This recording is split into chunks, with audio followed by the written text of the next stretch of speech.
Hello दोस्तों, आज हम पढ़ेंगे कक्षा 9वीं की मैथ। उदाहरण नंबर फर्स्ट सवाल, उदाहरण नंबर दूसरा, यूनिट फर्स्ट। क्या कह रहा है? प्रत्येक पूर्ण संख्या एक प्राकृतिक संख्या होती है? नहीं होती, असत्य है। क्योंकि पूर्ण संख्या हमारी 0 से स्टार्ट होती है, प्राकृतिक संख्या 1 से स्टार्ट होती है। क्या कह रहा है? प्रत्येक पूर्ण संख्या एक प्राकृतिक संख्या होती नहीं होती, क्योंकि असत्य, गलत है। ठीक है। अब प्रत्येक पूर्णांक एक परमेय संख्या होती, हाँ होती है। प्रत्येक पूर्णांक क्या होती है? एक परमेय संख्या होती, बिल्कुल होती है। क्योंकि देखो, पूर्णांक संख्या हमारी से -5 -4 -3 -2 -1 0 फिर 1 2 3 4 5 से स्टार्ट होती है। इसलिए वो क्या कह रहा है कि प्रत्येक पूर्णांक एक परमेय संख्या होती। ठीक है। अब प्रत्येक परमेय संख्या एक पूर्णांक संख्या होती है? नहीं होती, क्योंकि परमेय संख्या एक पूर्णांक संख्या परमेय संख्या नहीं हो सकती। ठीक है। प्रत्येक परमेय संख्या एक पूर्णांक संख्या होती है, नहीं होती है, सत्य, गलत है।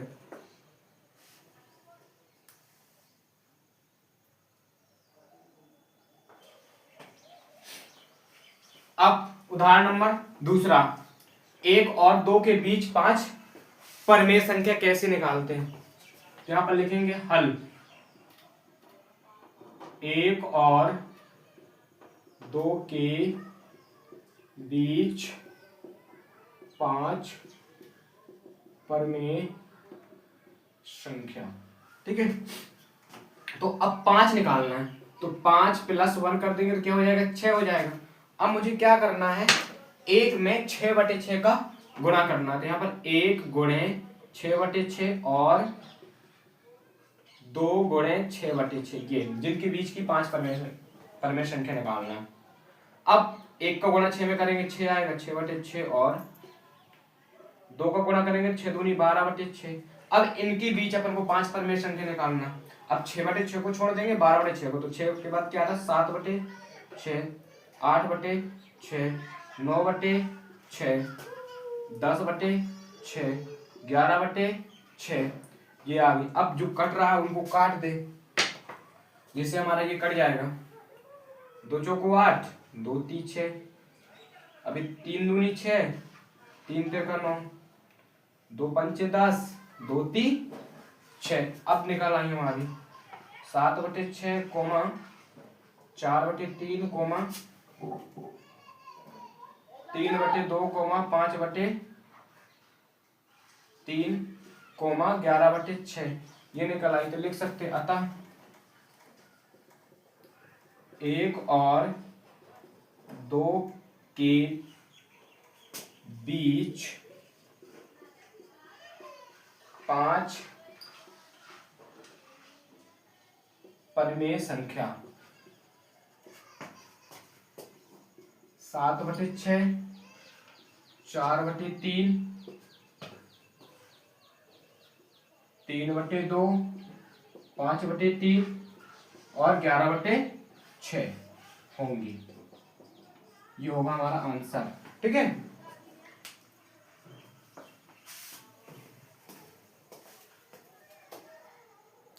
पहला क्वेश्चन क्या कह रहा है कि क्या 0 एक परमेय संख्या है? क्या इसे आप p/q के रूप में लिख सकते हैं, जहां p और q पूर्णांक है और q बराबर नहीं है 0?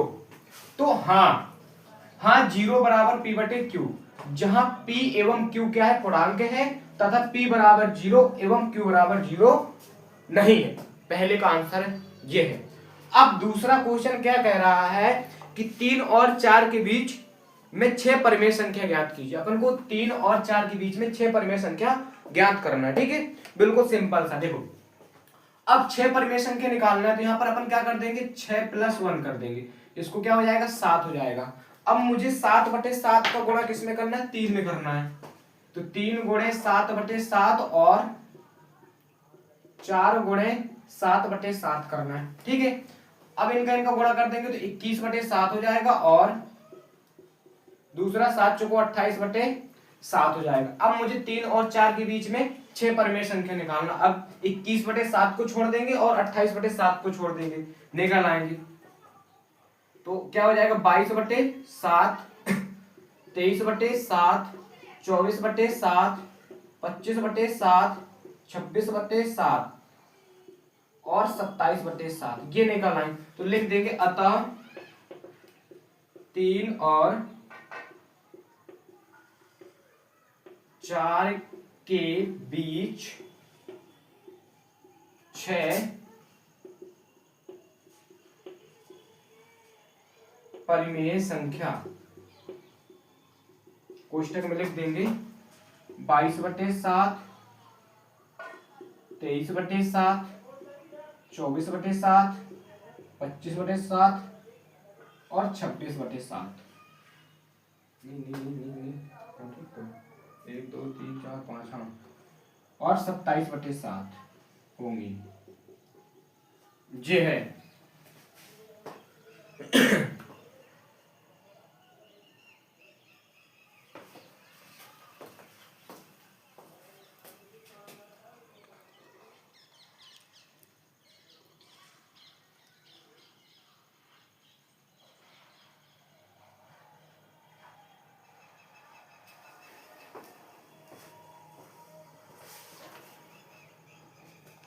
चलो इसको मिटा देते हैं। अब इसका दूसरा क्वेश्चन करते हैं।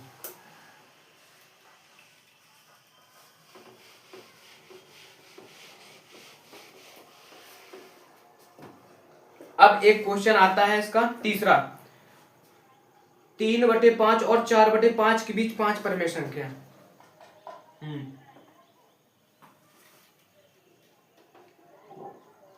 3/5 और 4/5 के बीच 5 परिमेय संख्या।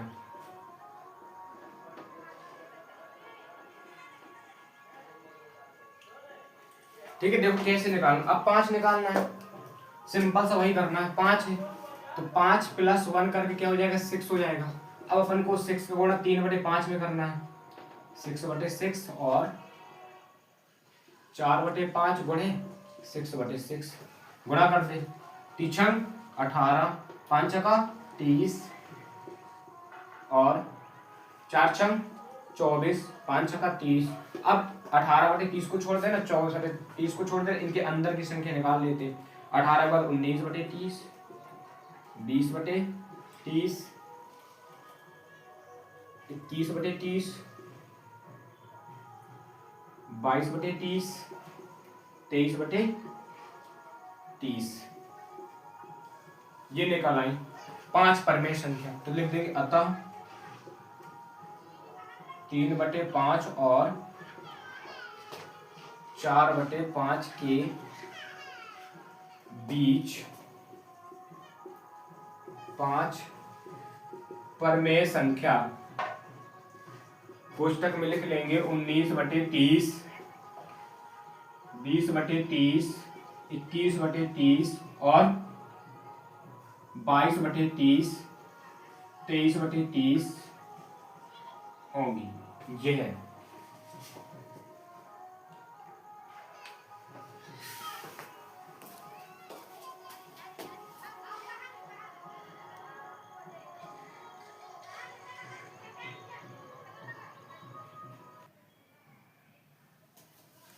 चलो आते हैं अपन चौथे क्वेश्चन में। क्या कह रहा है कि दिए गए कथन को सत्य सत्य कारण के साथ अपने उत्तर दीजिए। प्रत्येक प्राकृतिक संख्या एक पूर्ण संख्या होती है। बिल्कुल सही, हाँ होती है, क्योंकि प्राकृतिक संख्या क्या है, 1 2 3 4। पूर्ण संख्या 0 से स्टार्ट होती है तो क्या हो जाएगी हमारी, जो है बिल्कुल राइट सत्य हो जाएगा, क्योंकि प्रत्येक प्राकृतिक संख्या एक पूर्ण संख्या होती है, सत्य। अब प्रत्येक पूर्णांक संख्या एक पूर्ण संख्या होती है, नहीं होती, गलत है। प्रत्येक पूर्णांक संख्या एक पूर्ण संख्या नहीं हो सकती है, क्योंकि पूर्ण संख्या भाई 0 से स्टार्ट होती है और पूर्णांक संख्या जो माइनस से प्लस की ओर स्टार्ट होती है, इसलिए असत्य, गलत है। प्रत्येक परिमेय संख्या एक पूर्ण संख्या होती है, ये भी गलत है। प्रत्येक परिमेय संख्या एक पूर्ण संख्या नहीं होती है, ये भी क्या है, असत्य है। चलो हमारी 1.1 प्रश्नावली खत्म हो गई।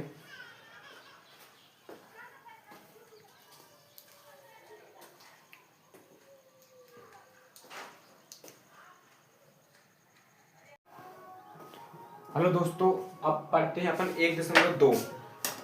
क्या कह रहा है, प्रत्येक अपरिमेय संख्या एक वास्तविक संख्या होती है। बिल्कुल होती है। क्या है ये? सत्य। क्या कह रहा है कि प्रत्येक अपरिमेय संख्या एक वास्तविक संख्या होती है? हाँ होती है। अब दूसरा क्या कह रहा है? संख्या रेखा का प्रत्येक बिंदु कर्णी m के रूप का हो तो जहां m एक क्या प्राकृतिक संख्या है तो क्या हो जाएगा? असत्य। संख्या रेखा का प्रत्येक बिंदु क्या कहते हैं? कर्णी m के रूप में, m के रूप का होता है, नहीं होता है, इसलिए क्या है ये? असत्य है। अब तीसरा क्या है? प्रत्येक वास्तविक संख्या एक अपरिमेय संख्या होती है? नहीं होती है। क्या है? गलत है। प्रत्येक वास्तविक संख्या क्या एक अपरिमेय संख्या होती नहीं होती है, इसलिए गलत है। अगर अपरिमेय संख्या वास्तविक संख्या होती तो सत्य है, जिसे पहला हो गया। ठीक है। अब इसका दूसरा क्वेश्चन क्या कह रहा है? क्या सभी धनात्मक पूर्णांकों के वर्गमूल अपरिमेय होते हैं? यदि नहीं तो एक ऐसी संख्या के वर्गमूल का उदाहरण दीजिए जो एक परिमेय संख्या हो। अब दूसरे का एक उदाहरण देना है। ठीक है, नहीं होता उदाहरण, जैसे मैंने लिया कर्णी 4 तो इसका वर्गमूल क्या निकाला आएगा? 2 गुणे 2 तो कितना निकाला आएगा? 2। क्या परिमेय संख्या? परिमेय संख्या कहला जाएगी।